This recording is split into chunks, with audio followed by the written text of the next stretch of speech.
మనం ఇప్పుడు కలిమి లేమి అనే ఒక కథ విందామా. రామాపురంలో సీతయ్య అనే గొప్ప ధనవంతుడు ఉండేవాడు. పరమలోభి, పిసినారి, ఎంగిలి చేత్తో కాకిని కూడా తోలనంతటువంటి నిర్దయుడు. ఆ ఊరి వారందరికీ డబ్బు అవసరమైనప్పుడు సర్దుబాటు చేసి ఎక్కువ వడ్డీ గుంజుకునేవాడు సీతయ్య. మరి రామయ్య సీతయ్య పొరిగింటివాడు. అన్నిటిలోనూ ఆయన కంటే తక్కువ వాడే, కానీ సుగుణాల్లో మాత్రం అతడి కంటే చాలా ఎత్తులో ఉన్నాడు. తన సంపాదనని పొదుపుగా వాడుకుంటూ కొంత ధనాన్ని దాన ధర్మాలకు వినియోగించేవాడు.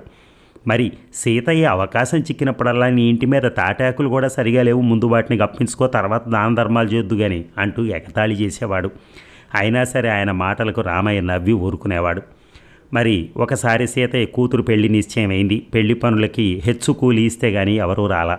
రామయ్య అతని భార్య మాత్రం వచ్చి తమకు చేతనైనంత సాయం చేశారు.